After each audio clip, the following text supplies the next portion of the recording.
Hi, welcome to the Becoming Human show, a show that brings philosophy as a way of life to everyone. I'm Samuel Longcar, the founder of the Becoming Human project and host of the show. Today, I am delighted to welcome a very special guest, Professor Gregory Shaw, who's the professor of religious studies at Stonehill College. Professor Shaw is an expert in one of the most difficult, fascinating, and profound traditions in philosophy, that of Neoplatonism, specifically the work of the great Syrian Neoplatonist Iamblichus. Professor Shaw is the author of Theurgy and the Soul, the Neoplatonism of Iamblichus, one of the most important books written on this topic in the past 50 years, and remains a classic work for all students of the field.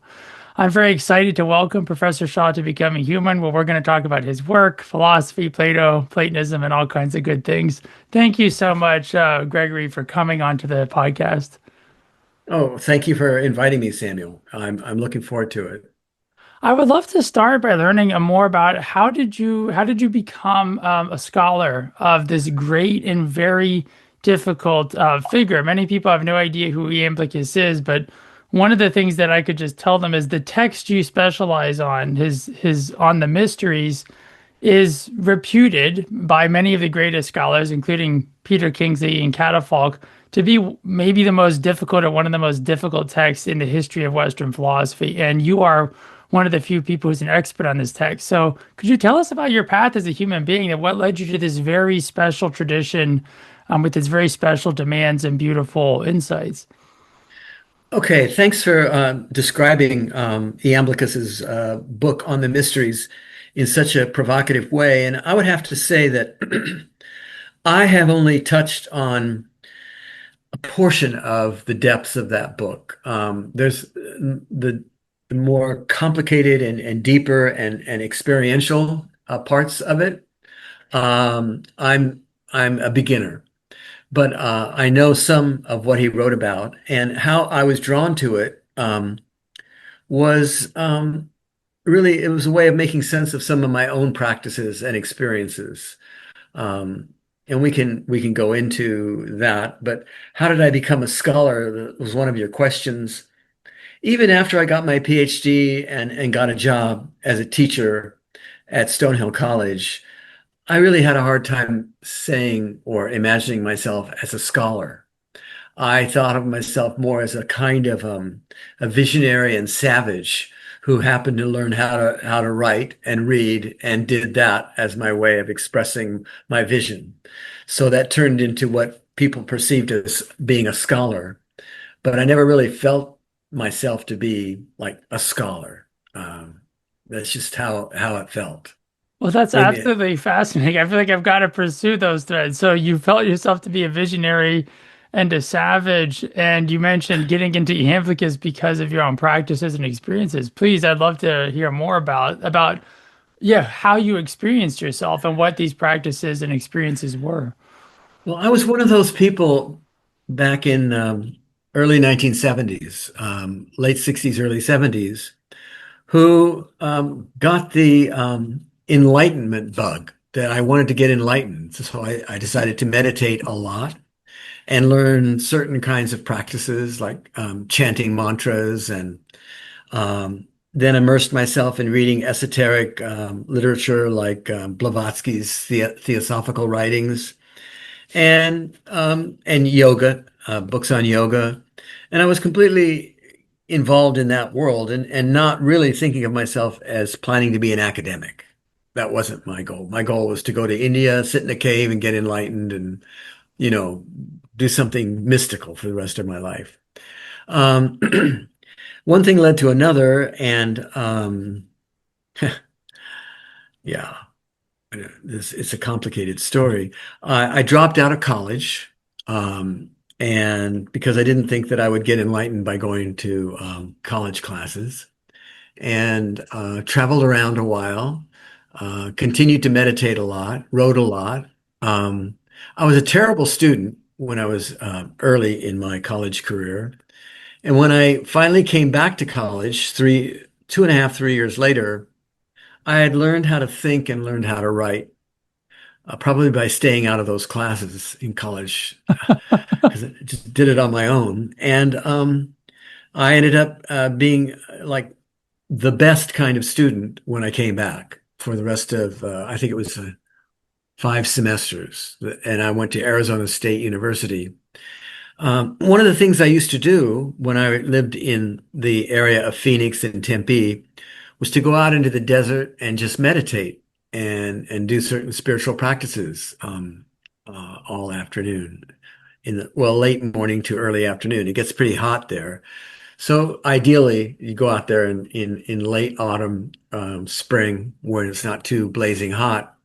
And I would do a lot of chanting out there and have what I guess you might describe as sort of mystical experiences of becoming united with the entire landscape and not really having a distinction between where I ended and the landscape began.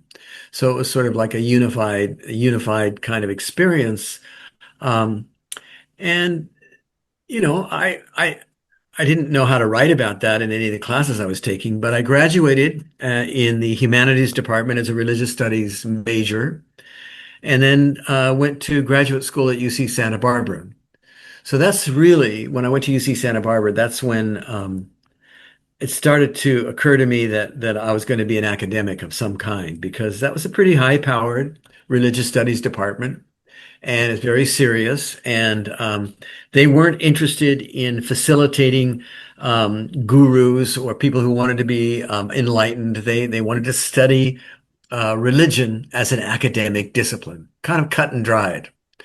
Um, that wasn't exactly what I wanted, but at least it allowed me to read texts and to have some really interesting professors. One of them was Raimundo Panikkar, who is he really was a kind of a guru figure and a brilliant, deep soul. But there were lots of other good teachers, including the one that helped guide me through my dissertation work, a man named Berger Pearson, who was an expert on Gnosticism. Um, Oh, I didn't realize you had studied with Pearson. That's remarkable. Okay. oh yeah, Pearson was a really hard-boiled, no funny business kind of scholar. You know, what does the text say, and don't go beyond what the text says. That was he was my guardrail. So when I wrote my dissertation on Iamblichus and on the mysteries, which is most kind of one of the most outside the guide rails kind of topic you could imagine, I really, really tried to make sure that it met his criterion for what scholarship is. So I worked really hard to do that for him. He helped me a lot.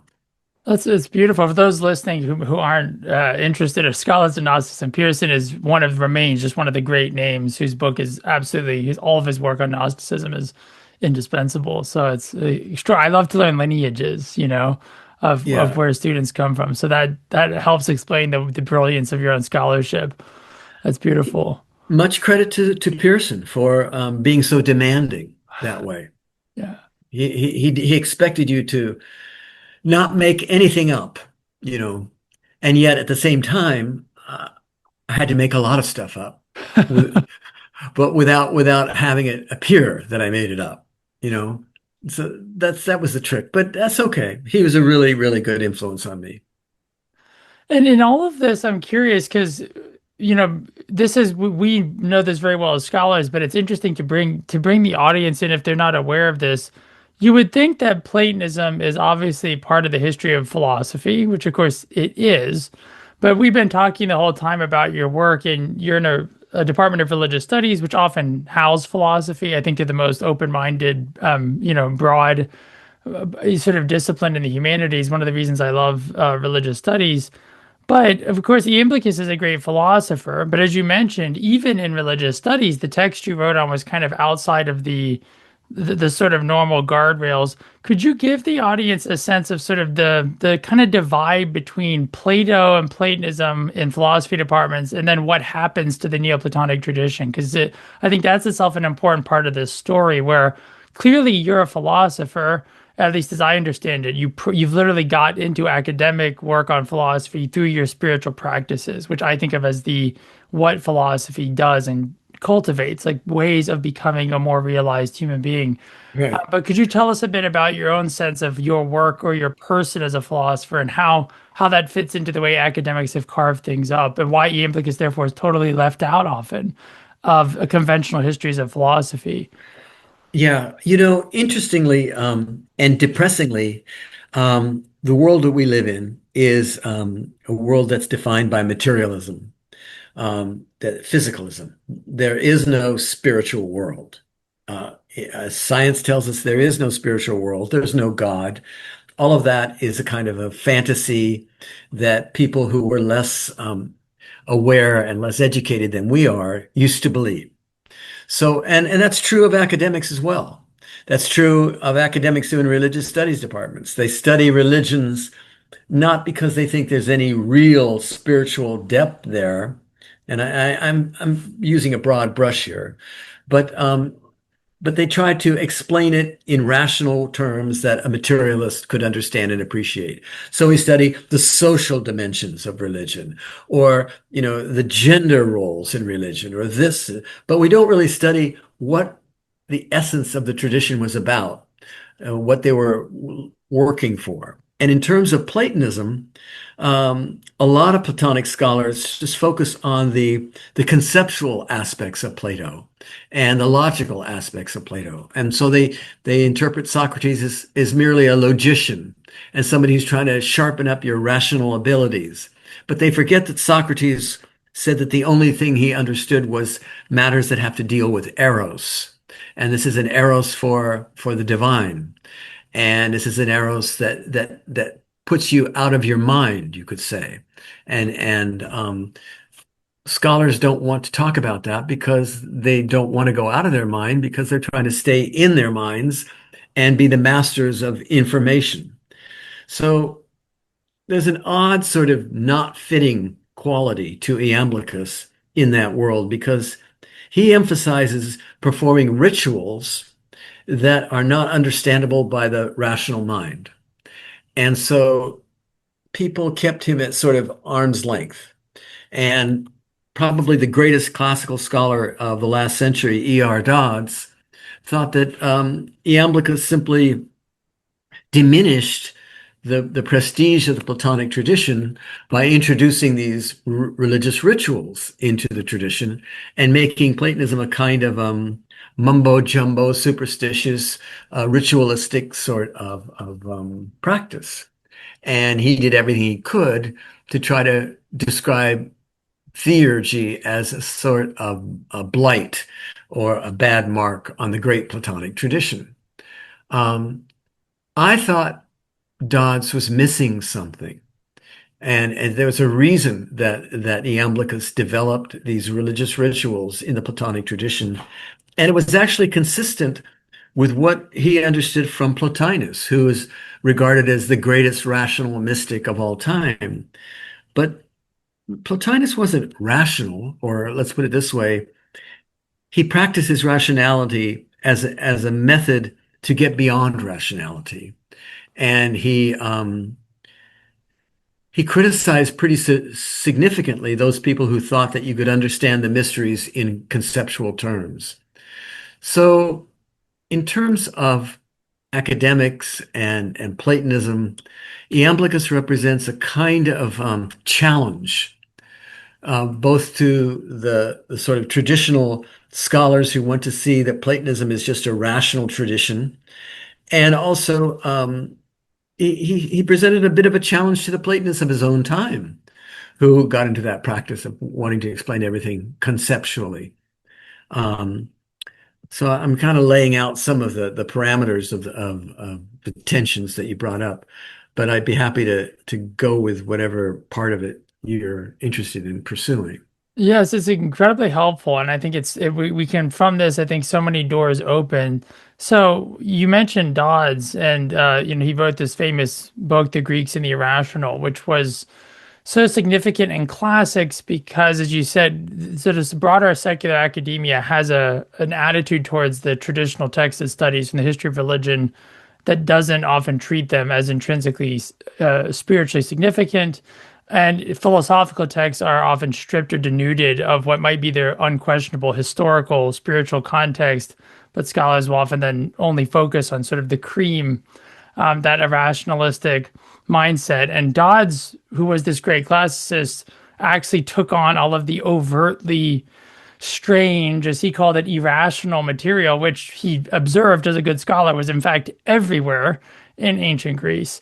And this was Yes. part of a push, but you could also say a reinforcement of a historiographical narrative that said ancient Greece was special for being the birth of rationality, separating from the superstitious mythologies of religion. And this is what philosophy is. And so there was a sort of broader narrative in which Greek philosophy is rational as opposed to traditional religions. And the great scholars in this tradition, they always recognize it's more complicated than that. There's a purification of religious practice happening. Cornford and many others argued this. But as you said, the Platonic tradition was viewed by the time you get to Iamblichus as essentially this awful syncretistic barbarization by Asiatic elements. This is how scholars often described it, of the pure Greek deposit of Plato. And Yes. your work on Iamblichus is quite revolutionary because the quality at which the scholarship is conducted, which has commanded the interest of course, everyone concerned with the matter in the field, makes unquestionable the conclusions that you draw out historically, which is that Iamblichus actually represents a far greater form of continuity, as you were saying. But that in itself applies a kind of historiographical revolution that goes all the way back to Plato, which you don't take up as a specialist per se in all your work. But that's what I would like to pursue now with you, which is in my own argument in the book I'm writing, Philosophy as Religion and Science is the title, that my argument is building on work like yours, Pierre Hadot, Peter Kingsley. And it argues that if you look at ancient philosophy as a matter of historical fact, like as a good historian, the conclusion you have to draw is that it is the sort of epicenter and revolutionary birthplace of what we would today generally call religious communities. It's the first form in which you get the sociological structures of even what we still call sects, is the same term for ancient philosophical schools. And this, in a way, is what Hadot and others have argued. And yet, the scholarship often treats figures like Iamblichus as if, in principle, they are really weird. Even apart from his developed defense of religious rituals, in fact, historically, at least I argue, and this is what I'd love to get you to comment on, is Iamblichus has maybe unique innovations, which you could talk about. But if you look at all the Platonic tradition, these were deeply pious members of their cultures. And the context of even the debates within Platonism, as a historical matter of fact, were kind of a context in which Christianity was a rival philosophical school. And there were all these different forms of ways of positioning which philosophical community has the true way of understanding the gods, the best way of pleasing them. And in that sense, religion has never been extrinsic to Platonism. But when you get to Iamblichus, you can't deny it. And you showed that Iamblichus is, in a deep way, actually a very faithful member of the Platonic tradition, as you mentioned with Plotinus. So could you talk more about how you see that issue of philosophy, even going back to Plato, as itself a kind of spiritual practice? Yeah, Iamblichus was a full-blown Platonist and identified himself as such, and a Pythagorean. And he believed that Pythagoras and Plato were inspired by what you referred to as these Oriental sages, the Egyptians, the Chaldeans, the Assyrians, that Iamblichus believed practiced a kind of deep initiation into the mysteries of what it is to be most profoundly human and alive. And that Plato and Pythagoras absorbed their traditions and articulated them in their own skill set. Pythagoras usually largely through mathematical and geometric sorts of reflections, which Iamblichus was completely immersed in. And then Plato then trying to make it accessible through the dialogue form. And and was remarkably influential with that. Um, Iamblichus saw himself as so much of a Platonist that he set up a curriculum for the Platonic school. And he said that the curriculum should begin with an introduction to the Pythagorean way of life, and to read the Pythagorean texts that he came up with. I think there were 10 texts in total, including the theology of numbers, which was the 10th one. But it began with On the Pythagorean Life, which is how to live a holy way of life, because he saw Pythagoras as a kind of incarnation of divinity. And in a full sense, that Pythagoras was considered to be like, to put it in dramatic language, a god in human form, and that had a mind that was profound, deep, and transformative on everyone who was around him. And Iamblichus believed that, and presented Pythagoras as that kind of person. And he highly honored Plato as well, and spoke highly of both of them. He saw himself as within that tradition. So to him, in introducing these theurgical rituals, which are divine actions that connect us with the gods and divine spirits, was not something that was foreign to the Platonic and Pythagorean tradition, but perfectly consistent with it. Um, and and he also drew from the Orphic, what they call the Orphic tradition as well, and from the Egyptians. So Iamblichus, as I say, and as you noted, he saw himself as in continuity with the Platonists and Pythagoreans, as well as with the Chaldeans and the Egyptians. It was a wisdom tradition that he was trying to keep alive. And he did not want, in fact, he was worried about the tendency among some contemporary Platonists to sort of make the whole thing into a head game, a kind of an intellectual exercise instead of a transformative experiential practice. And when you refer to the writings of Hadot and certainly of Kingsley, they both knew, and Hadot's still alive, they both knew that this is far more than just an intellectual kind of reflection. It's a way of life. And Iamblichus exemplifies that. He embodied it. And he was revered by his students, and he was also referred to continually by those around him as Theos Iamblichos, the divine Iamblichus. So, we don't go to philosophy classes, or we don't go to academic centers and think of the person who's going to give a lecture as somebody who we can get darshan from, that by just being in the room with that person, something might happen to us. But that's how it was with people like Plotinus and Iamblichus and Pythagoras. These people had a presence that was palpable and transformative. And we've lost that today because we are, as I said earlier, materialists. There is no spiritual world for the way that we're supposed to think in our culture today. So it's not possible for you to be transformed by being in the same room with Samuel Aloncar. It's just a dude, and we reduce everybody to their physiological makeup and their bank accounts. That's it.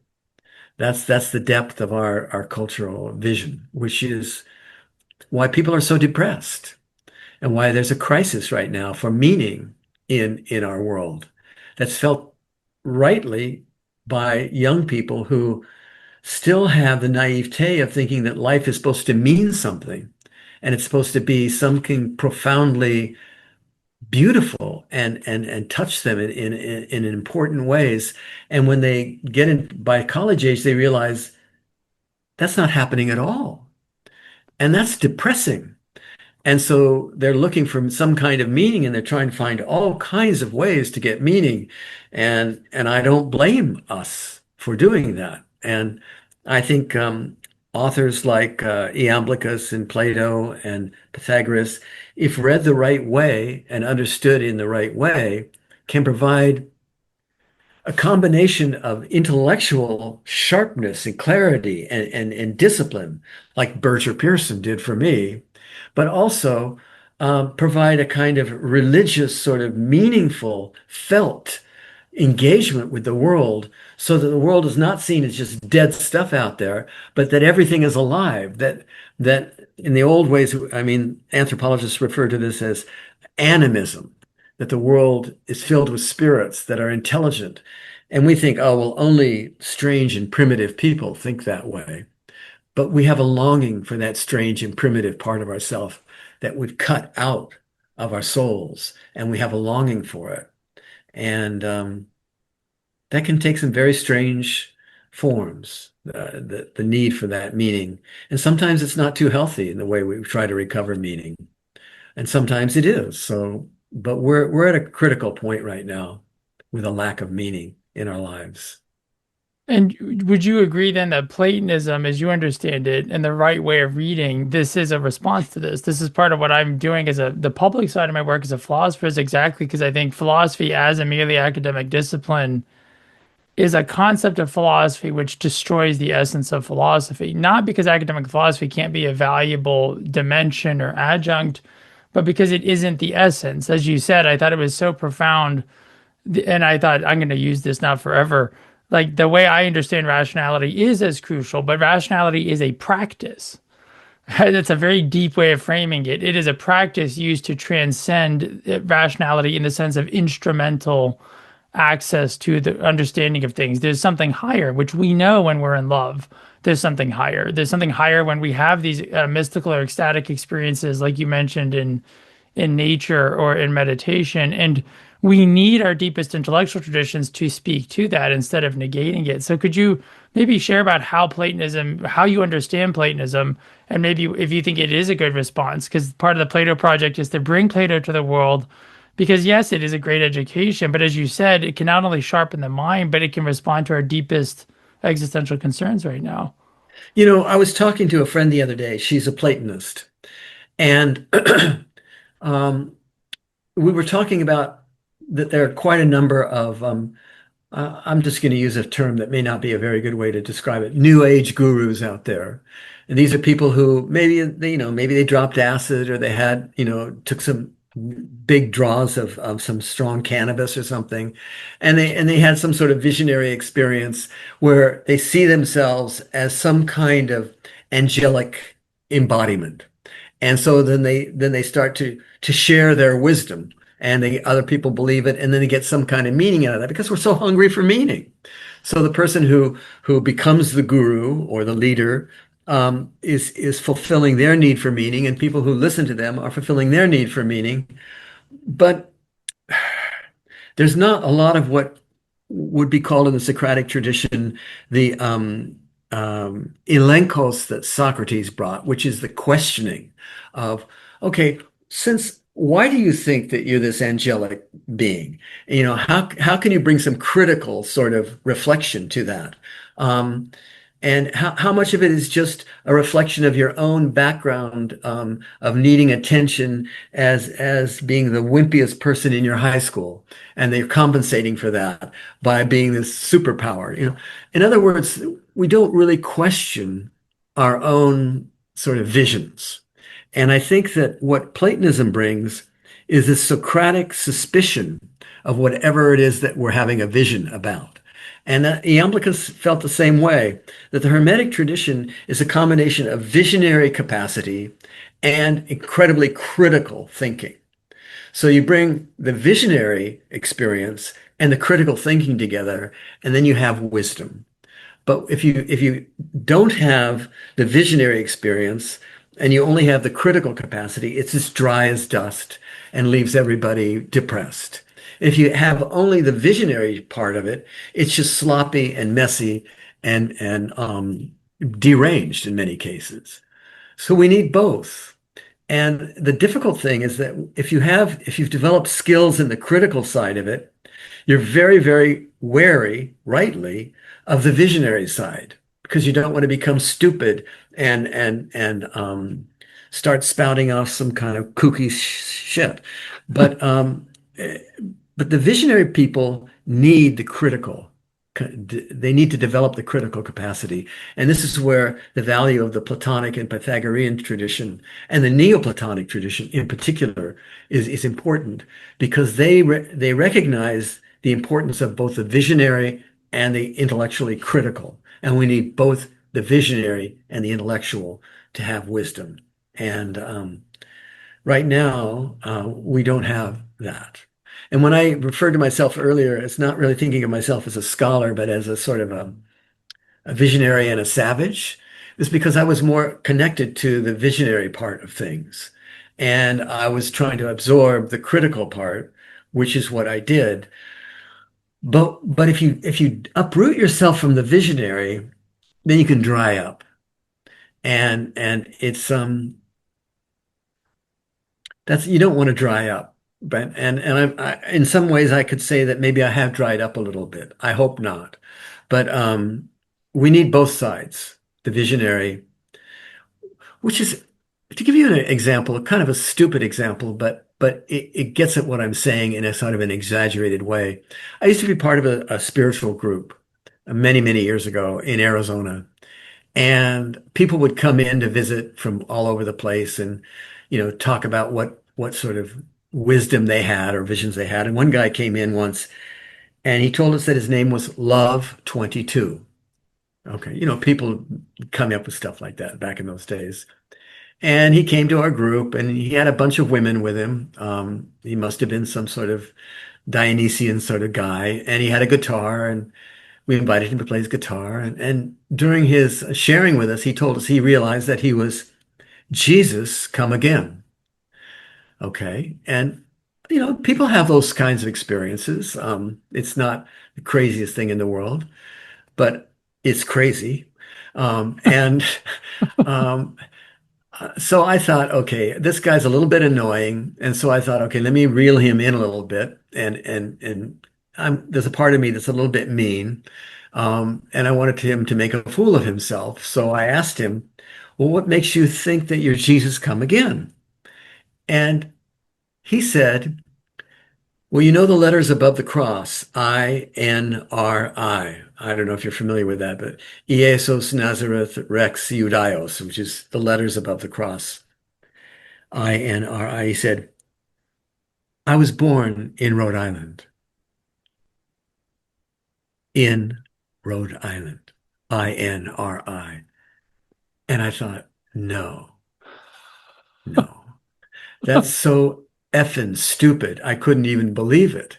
That's where the visionary needs the help of the critical to be, to criticize what you're coming up with. It's one thing to think that maybe at 2 a.m. when you're high as a kite. But when you wake up in the morning and you start to think about it, that's when you say, okay, no, it was a great experience, but I've got to rethink that and put it into feel the Jesus part, but find a more sophisticated way of explaining it. And I think that's what the visionaries need to do. They need to find ways of explaining their visionary richness that's intellectually respectable.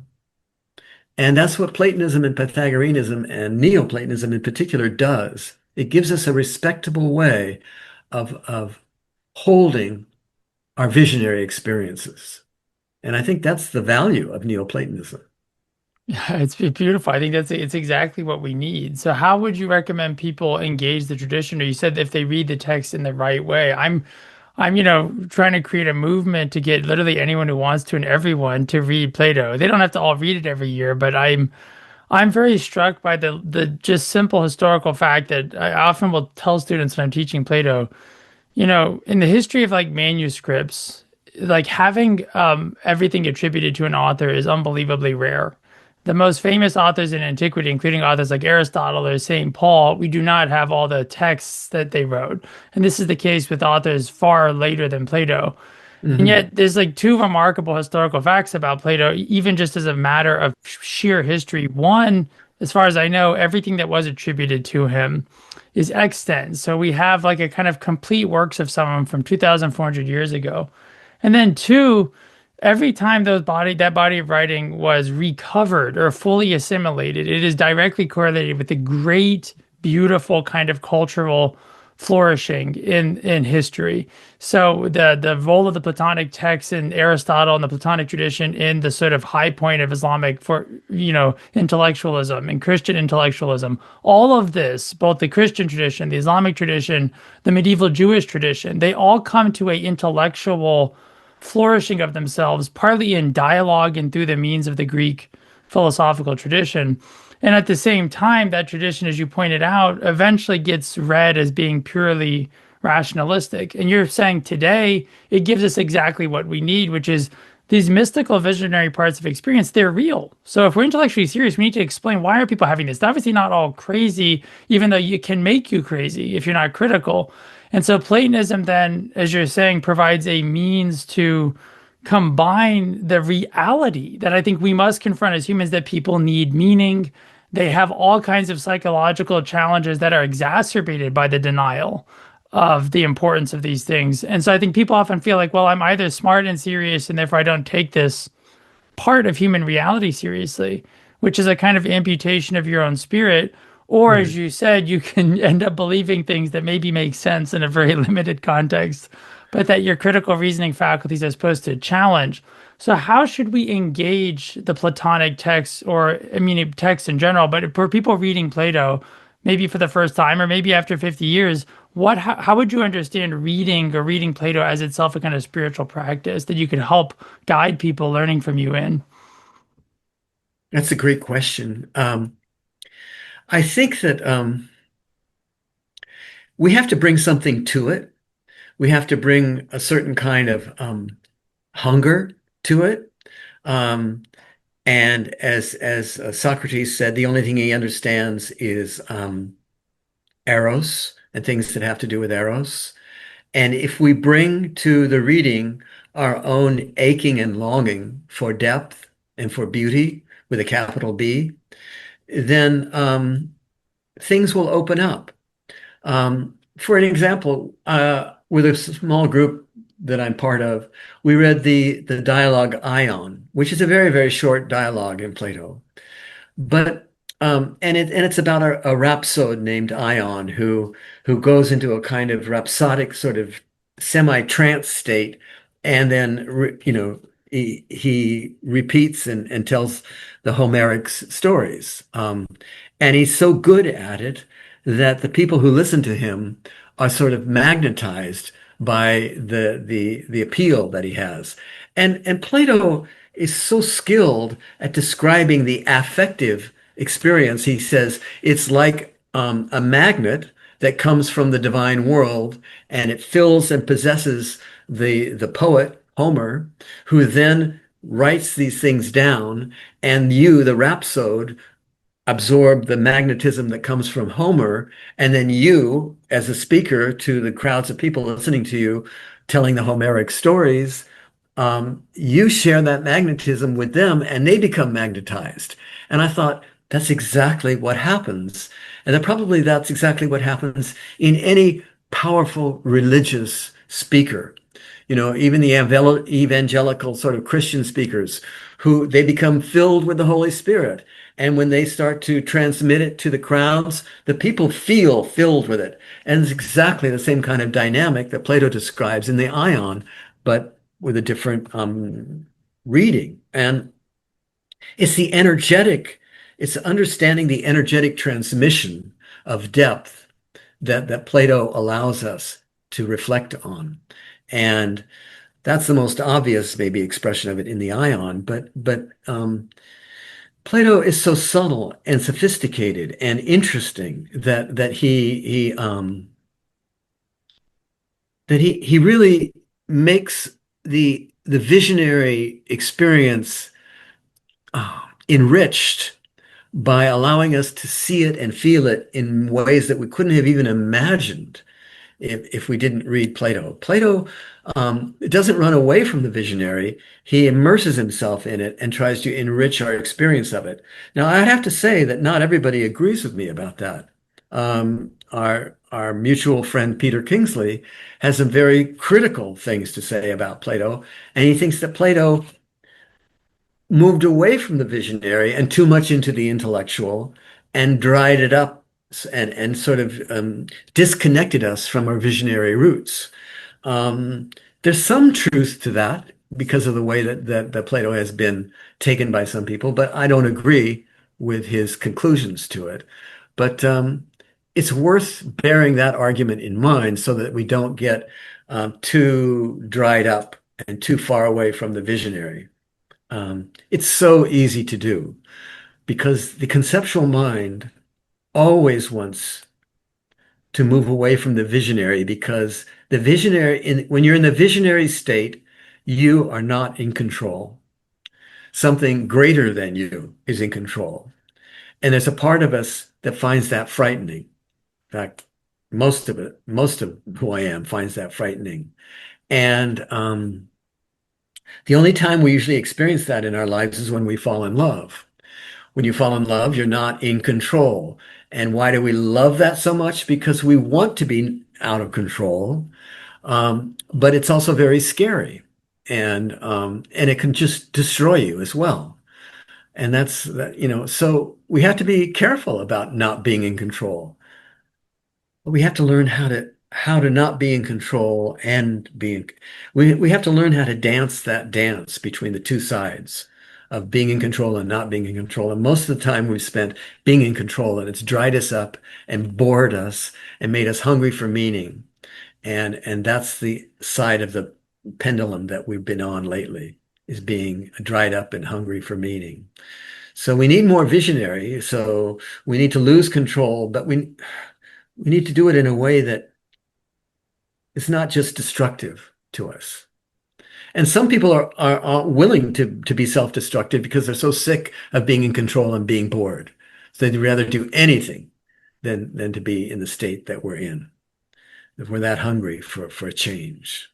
So how do we do it intelligently? I don't know. I got on a tangent there, but No, I think it's very related. I mean, how yeah, do we do it? I mean, the part of it, I think, is by studying, right, texts like Plato, recognizing that I think, like, psychologically, we can't avoid this dimension of human nature. Like, one of the things that frustrates me most about um, the pretense that the purely rationalistic reading of Plato is anything other than a projection of contemporary biases. I don't mind that people have the position that Plato wasn't religious. It's just historically nonsense, and that should not be debatable, right? It's just a matter of fact that all of these figures actually believed in the Greek gods, that Porphyry himself, a rationalist relative to Iamblichus, was intensely and absurdly religious by the standard of a secular analytic philosopher, right? Like they would read his text on virginity and have, and yet, of course, Porphyry is himself a rationalist relative to Iamblichus. So I think it seems so much of the wisdom that you're bringing is Platonism is the space in which we can develop critical ways of acknowledging this energy, which is just part of us. But if we don't have critical vessels to refine it, to keep it from being distorted, it in a way creates a very extreme danger, which I think we do see around us. There's a kind of extremism in, to me, the way politics has taken on such a religious energy in a negative sense, exactly. where like a kind of energy of the human being must be accounted for, or our desire for control and ignoring it causes a kind of radical loss of control. Like we don't have any, like if you control everything Yes. and no one has meaning, you have no control over people because Yeah. you're making them desperate. And yet if you just give them meaning by making stuff up, well, that's happened in history. That's what every totalitarian regime is trying to do through their propaganda, through their myth making. And so it's actually an urgent existential issue that you're mentioning, you're addressing, which is we need these texts, we need these practices. And I wonder, in connection with that, could you tell people, in as much time or as brief as you want, what, in your view, say as a kind of Platonist, what is the human being? Because you mentioned we have this materialistic bias, but in the Platonic tradition, which, just to remind people, is the sort of matrix of mathematical physics. It is the most intellectually rigorous tradition. It is the tradition that gives us what we think of as science. It is tradition that Euclid is part of. It's the tradition that modern mathematics comes out of. So I think it's just so important to stress that, as you've been mentioning and as you do in your book. And yet at the same time, it's a tradition in which philosophy is described by Plato as making us as much like the divine as possible, and the Yes, Theaetetus, for yes, example. And so, how people, I think, have no vision of that. And that itself is a vision. That philosophy is itself a vision, I think, of how we integrate our rational faculties into our, you could say, lust for divinity, which we see in Silicon Valley, I think, often going so awry, or in traditional religious traditions, or as you said, in the kind of, let's just say, broadly New Age movement, where you see a deep, intense desire for people to be divine, to yes. be angels, which, I mean, we're scholars of religion. We can think about that critically. We're not condemning it. It's not crazy. But the whole practice of philosophy platonically is developing, you could say, discernment. And so part of that discernment is knowing, well, what is the human being? If the human being isn't just mere flesh and blood, and it's somehow this faculty that can connect through its brain with mathematical truths that somehow are eternally valid and structure material reality. What is the vision of the human that you embrace? What is your vision of what human being is and is becoming as a scholar of Platonism and as a practitioner your entire life of a spiritual practice that you feel like is essential to what it means for you to be human? Wow. I think to answer the question as straightforwardly as I can, to be human is to be, in the fullest way, is to take in the beauty of the cosmos, the world soul, to experience beauty in its deepest sense, and to become beautiful and to be part of that beauty. And that there's a bliss to that, that we're born to be blissed out by the beauty of existence. And that if we're able to open our eyes and ears to it, it's everywhere around us. And we should be, I think that Iamblichus says somewhere that the gods desire to be revealed and manifest through human beings. And I want that to be able to happen through me. And I think that probably it happens through our experience of beauty.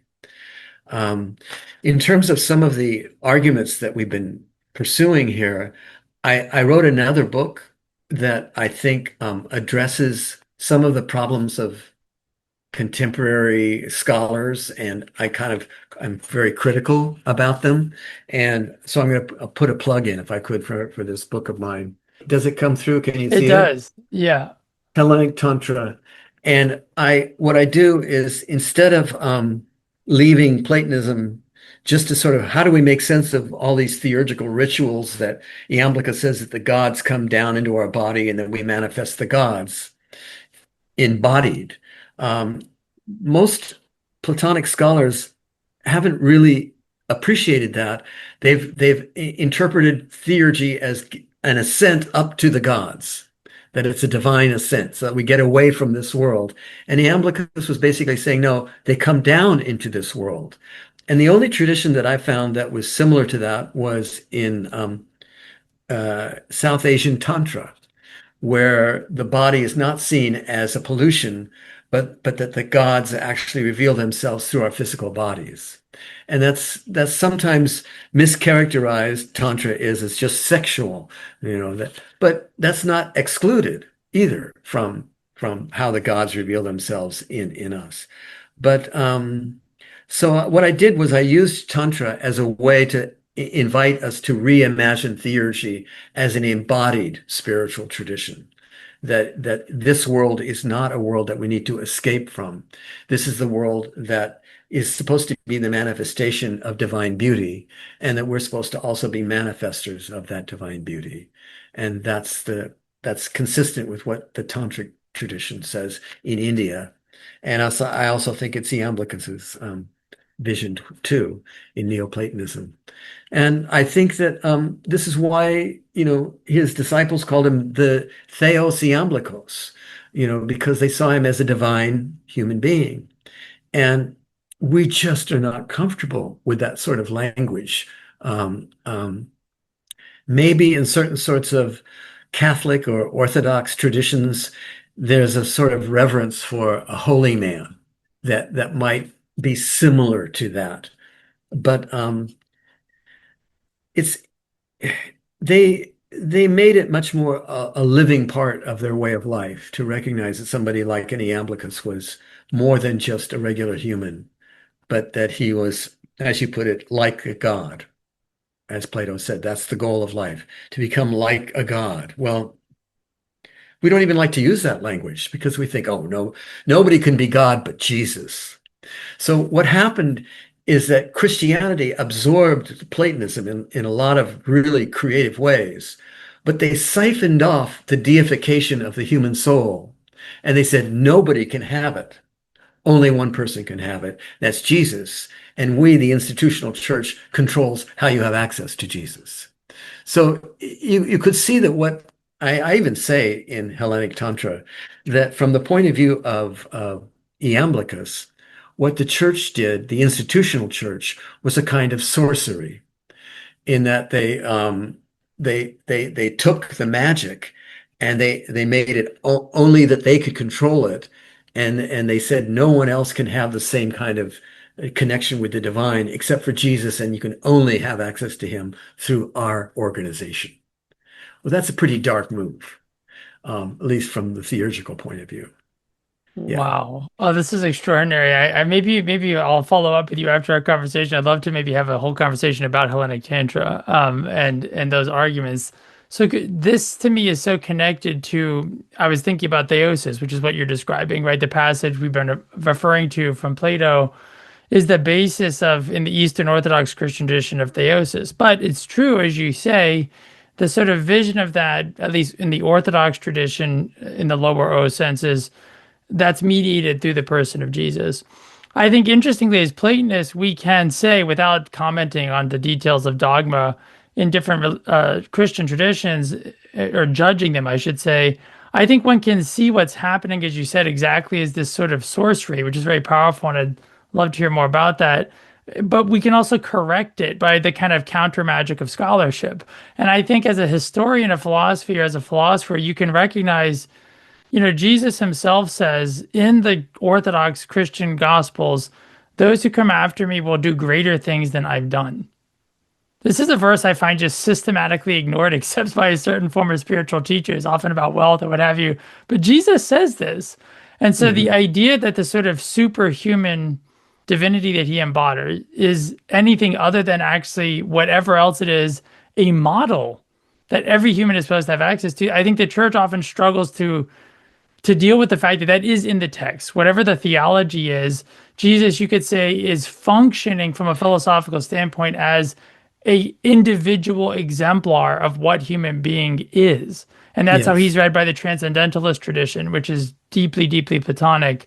And I think in that sense, we could say Platonism gives you the resources, as you've shown, to connect to the Tantric tradition and to all of the existing Abrahamic traditions, which have a mediated structure through Platonism.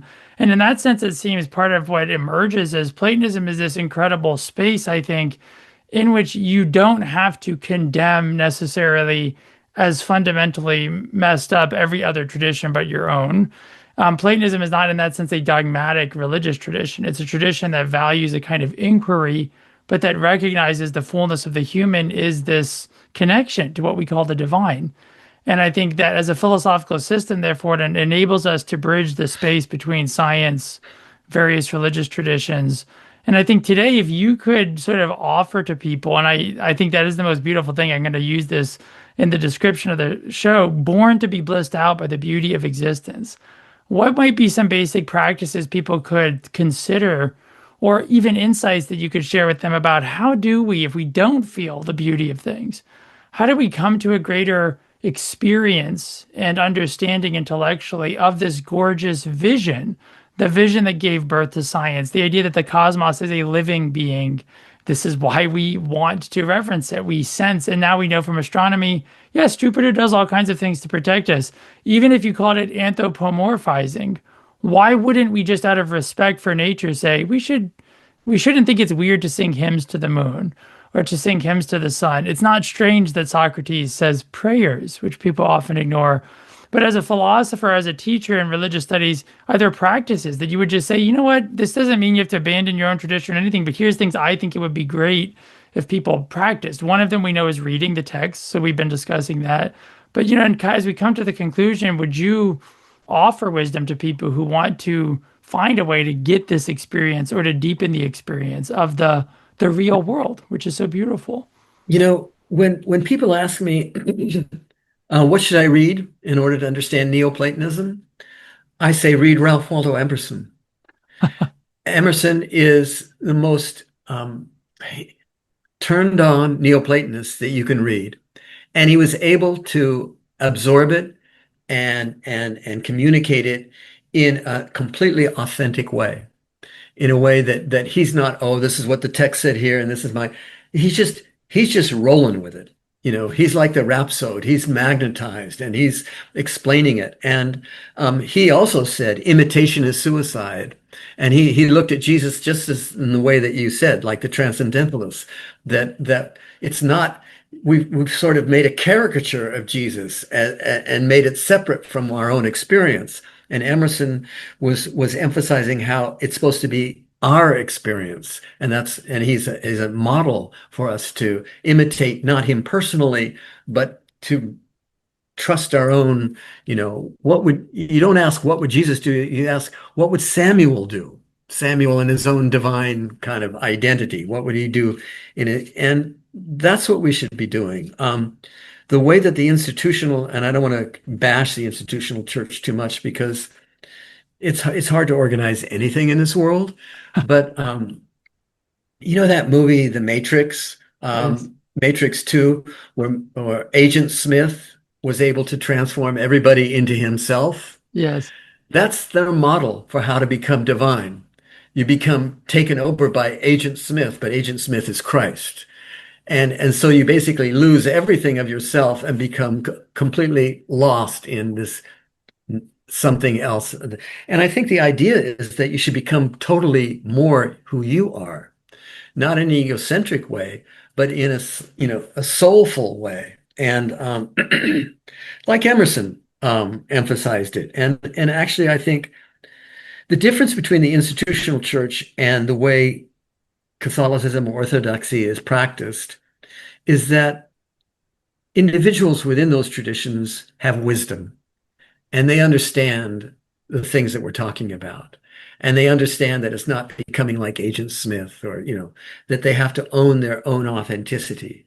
And this is why the institution, as much as it has its flaws, is useful because it creates a framework that allows some people to develop deeply and spiritually and become like God within it, even if they might be wary of some of the language that they use to describe it. They know because of the practice. And it's the practice that matters. And that's where I would call that more the visionary aspect of it. But what they need is more of the Platonic critical thinking aspect of it. And I went to one of these workshops for a week for people who teach in Catholic colleges, and they were talking about walking the walk and talking the talk. And I said, the thing is, I think you guys do walk the walk, but you don't talk the talk.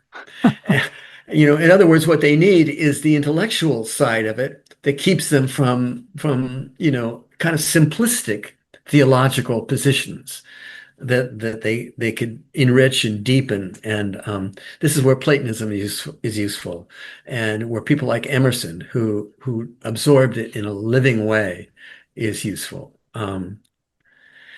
But what kind of practice to experience the bliss of the world is meditating is good, and I would call it meditating. To me is like I grew to be more taken by the kind of what they call the vipassana, sort of just sitting meditation, which is a way of just sort of letting the the habitual kind of hamster wheel of thinking slow down, and so there's more spaces in your thinking. Um, I think that is a way that invites depth. And then once you start to feel the depth, you can trust it, but trust it slowly. So that, we start to have some deep feeling or deep sort of vision. And the first thing we want to do is then explain it. And we have to make sure that we explain it slowly so that we don't conceptualize it too much and too fast. Um, but sitting meditation, I even think the use of psychedelics is useful for some people in a kind of measured way, in a careful way. Why? Because psychedelics, I think, tend to, and I'm not an expert on psychedelics, I mean, but even just pot, marijuana, can shift you out of your habitual orientation of thinking.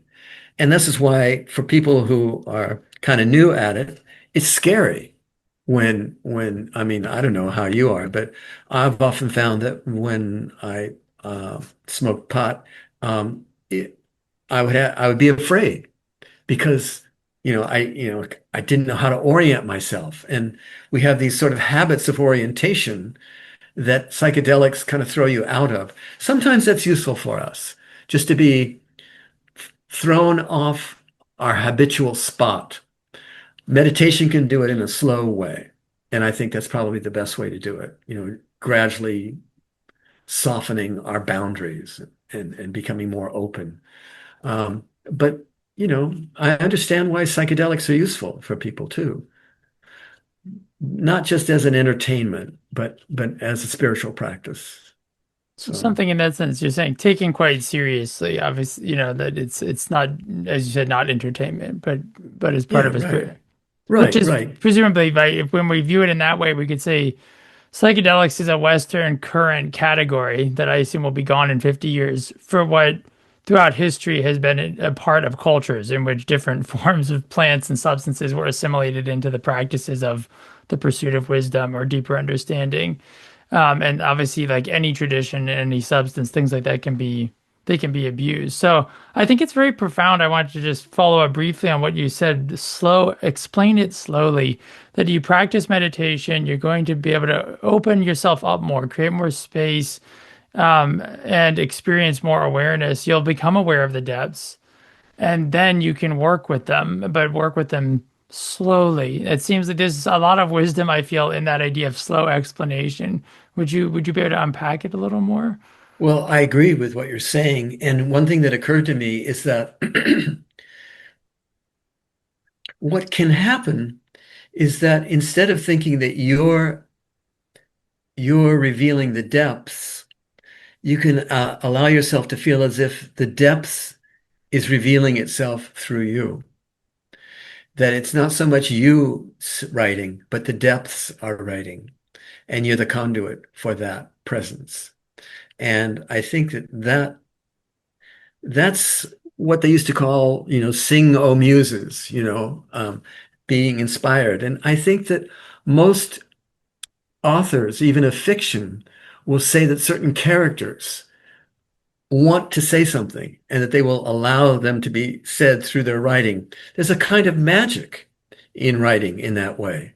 And the trick is to allow the other to be the author instead of yourself. That you're the conduit for that other speaking through you. Yeah. Yeah, that's beautiful. And because as a writer, I think that sums it up, right? That the dialectic we've been discussing is in a sense, what we call the visionary state, what you've called the visionary state, it's where everything comes from. Like everything comes. So the rationalist always has the problem of explaining how does anyone know actually anything? And there was a professor of theoretical physics, Tom McLeish. He just recently passed away, sadly, but he was a Cambridge educated innovator in the field of soft matter physics. He was also a traditional Anglican, and he wrote a remarkable book with the Oxford University Press in 2019 about creativity in science and the arts.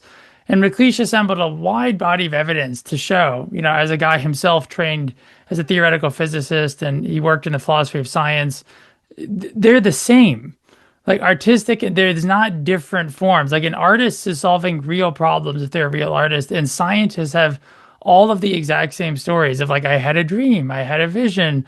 The most famous, of course, example, which is much more well known today, is Ramanujan, the great Indian mathematician who was an unparalleled genius, whose insights came to him. He explicitly reported his entire life from this particular Indian divinity, Lakshmi, that was in connection with his family and their tradition of piety. And so this is just a fact about human beings, that the visionary is the receptive state, but the critical is the actual, you could say, the assimilative state, where we must exercise our freedom and our agency to create that into something. And yet the paradox is, when we do that successfully in great art or great writing, it literally is a truth that somehow we were simply responding or sharing Yes. the otherness of things. And that's what you're saying. That's what we need to be able to do, is to embrace the otherness of reality as a living force, in a sense, giving itself to us, and yet recognize we ourselves are the responsible agents to do the practices to, in a sense,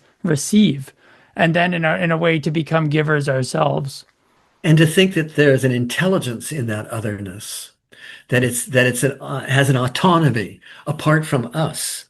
But because most of us live in a materialist world, we don't think that there's anything that's real except for what is in my body. And that's the problem of the worldview that we're in. What to you has been the most beautiful aspect of your experience with Plato or the Platonic tradition? Oh. Hmm. You know, I think that I think that I spent a lot of time doing that receptive stuff that we were talking about. And then there are moments that when I've presented it, say in a public forum where I presented a paper, and I actually speak the words that I've written down to try to convey the stuff, to feel the kind of enchantment that comes with well-crafted words and spoken in the right cadence and to an audience that's receptive. There have been moments where that's happened for me, that I've just felt like this is what I'm supposed to do. I've been transported and turned on in a deep, deep and profound way. So those are some of the most interesting moments where I've been able to be that rhapsode who carries the magnetism of the Platonic stuff out to other people. And I would say that, I've been fortunate enough that even in some of the written work that I've done, that some people will say, wow, I've been doing these practices and, these deep, and once I read what you wrote, I felt like now I understand what I'm doing, or, I can fit it into my own path. And I've always felt really grateful and thankful that I've done something that can connect to people in a meaningful way. So that was the most satisfying Well, experiences for me. well, thank you so much, Greg. I know you literally are that rhapsode. You have been that for me in this conversation, and I have no doubt you'll be that to the many people who are going to listen to and watch it. And that experience of your writing has been exactly my experience. That there's nothing. It's hard to explain maybe to non-scholars, but maybe in another sense it's not, which is there's an experience so divine about caring so much about something, but wanting to only know what's true about it, and then reading a great scholar talking about something that then suddenly illuminates the deepest core of your existence as a human being. And that's the experience that I had encountering your work in Theurgy and the soul.